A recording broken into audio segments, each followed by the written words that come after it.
वार्ता में आने के लिए आज की प्रेस वार्ता जो है, जो हमारे मुख्य प्रवक्ता श्री सुनील सेठी जी लेंगे, वो डेली वेजर्स का जो मसला है उसके ऊपर बात की जाएगी, और जो रेडिकलाइजेशन जिसको कहीं ना कहीं इनडायरेक्टली अभी एक हवा दी जा रही है कश्मीर के अंदर, उसके ऊपर आपके साथ हमारे मुख्य प्रवक्ता श्री सुनील सेठी जी बात करेंगे, डॉक्टर ताहिर चौधरी और मैं डॉक्टर अभिजीत जसरोटिया भी इसमें रहूंगा। साथियों, आज की इस प्रेस वार्ता में आपका स्वागत है। जैसा कि आप जानते हैं कि कश्मीर एक मुश्किल दौर से निकला है और अब शांति की तरफ तेजी से बढ़ रहा है। तकरीबन शांति कश्मीर में आई है, लेकिन कश्मीर ने वो दौर भी देखा है कि जब रेडिकलाइज किया गया सोसाइटी को, और रेडिकलाइजेशन के नाम के ऊपर वहाँ पे थिएटर्स को बंद किया गया, वहाँ पे माल नहीं बनने दिए गए और ऐसी चीज़ें की गई जिससे कि मॉडर्न सोसाइटी बनने में कश्मीर को जो है वो रोका गया, और कहीं ना कहीं कश्मीर को धकेला गया वापस उस युग में। यहाँ की रेडिकलाइजेशन जो है वो मेन पॉइंट था, मेन प्लेयर था। आज एक बड़ी लंबी लड़ाई लड़ने के बाद, एक स्थायी शांति की तरफ मजबूत कदम उठाने के बाद, हमें ये लगता है कि पाकिस्तान में बैठे हुए जो सेपरेटिज्म के और मिलिटेंसी के आका हैं, उन्होंने फिर से नया पेतरा चला है और अब दोबारा से कोशिश की जा रही है कि कश्मीर की सोसाइटी को रेडिकलाइज किया जाए, कश्मीर के समाज को फिर पीछे की तरफ धकेला जाए। उसके लिए अलग अलग मुद्दे उठाए जाते हैं, कभी वो प्रेस के माध्यम से, कभी वो अदालतों का इस्तेमाल करके, कंप्लेंट्स फाइल करके, और अनफॉर्चुनेटली जो इलेक्टेड रिप्रेजेंटेटिव्स हैं वो भी उन मुद्दों को आगे ले जाने में एक बड़ा रोल जो है उनका भी नेगेटिव रोल हमारे को दिख रहा है, कि जिससे सोसाइटी की रेडिकलाइजेशन जो है उसको बढ़ाने की कोशिश है। भारतीय जनता पार्टी ये समझती है कि कश्मीर का भविष्य दृढ़ टूरिज्म के ऊपर, एक मजबूत इकोनॉमी के ऊपर टिका हुआ है। आप टूरिज्म और रेडिकलाइजेशन एक ही जगह पे नहीं बोल सकते। टूरिज्म और रेडिकलाइजेशन एंटीथीसिस है, एक दूसरे के अगेंस्ट है, एक दूसरे के पूरक नहीं है। आप बाकी पूरे हिंदुस्तान के लोगों को, पूरी दुनिया के लोगों को इनवाइट करते हो कि टूरिस्ट के नाते आप कश्मीर में आइए, लेकिन बात करते हो सोसाइटी को उसके साथ ही रेडिकलाइज करने की, फिर पीछे लेके जाने की। तो ये दोनों चीज़ें इकट्ठी नहीं चलेंगी। कश्मीर के समाज को और कश्मीर के वो पॉलिटिकल जमात और नॉन पॉलिटिकल जमात को समझना पड़ेगा कि कश्मीर को आगे बढ़ना है, और कश्मीर को अगर आगे बढ़ना है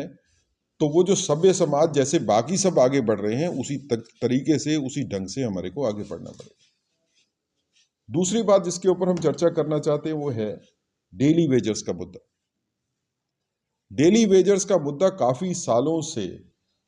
चर्चा में भी है, और डेली वेजर्स लगातार ये कोशिश कर रहे हैं कि उनकी रेगुलराइजेशन जो है वो हो, और उनको गारंटी हो रेगुलराइजेशन की।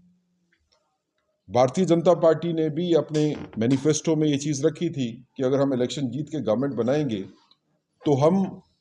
सिस्टमेटिक ढंग से रेगुलराइज करेंगे सारे के सारे डेली वेजर्स, कंट्रेक्चुअल एम्प्लॉइज और बाकी जो लोग जो हैं अस्थायी रूप से जो काम करते हैं। और तकरीबन इसी तरह का मौक़िफ़ जो है वो नेशनल कॉन्फ्रेंस के मैनिफेस्टो में भी था। लेकिन आज जब डेली वेजर्स रेगुलराइजेशन की बात करते हैं तो उनको रेगुलराइजेशन की बात न करके उनको सिर्फ लॉलीपॉप दिया जाता है कि हम कमेटी बनाएंगे जो 1 साल तक जो है वो फैसला करेगी। और उसका रिजल्ट ये हुआ कि डेली वेजर्स अब जैसे पीएचई वाले हैं वो थ्रेट करते हैं कि हम हड़ताल कर देंगे।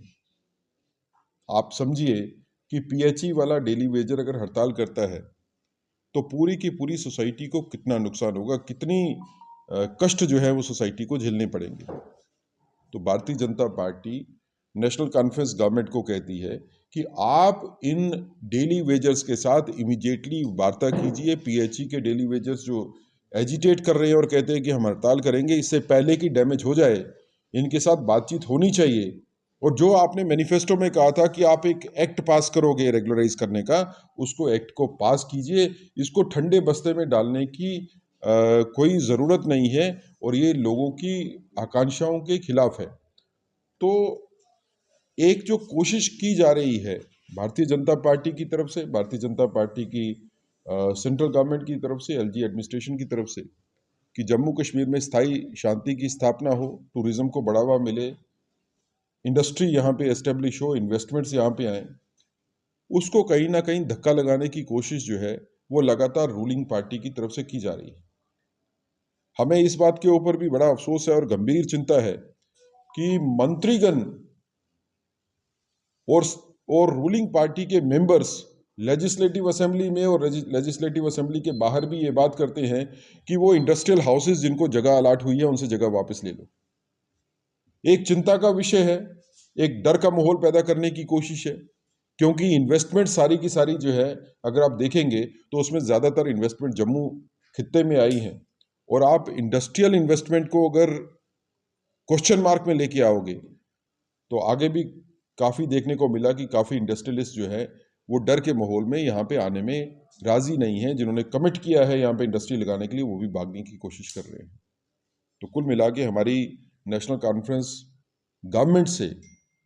ये डिमांड है कि जो लोगों के साथ आपने वादे किए थे उन वादों को पूरा कीजिए। जो आपने टाइम बाउंड वादे किए थे उस टाइम बाउंड में ही पूरे होने चाहिए, और आप अपनी पार्टी लीडरशिप, आपके एमएलएस और आपके बाकी जितने लीडर्स हैं उनको कहिए कि कश्मीर की सोसाइटी को रेडिकलाइज करने वाली कोई बयानबाजी न करें, और ऐसे बयान भी ना दें कि जिससे इन्वेस्टमेंट जो आई है जम्मू कश्मीर में वो जम्मू कश्मीर से इन्वेस्टमेंट जो है वो वापस हो जाए।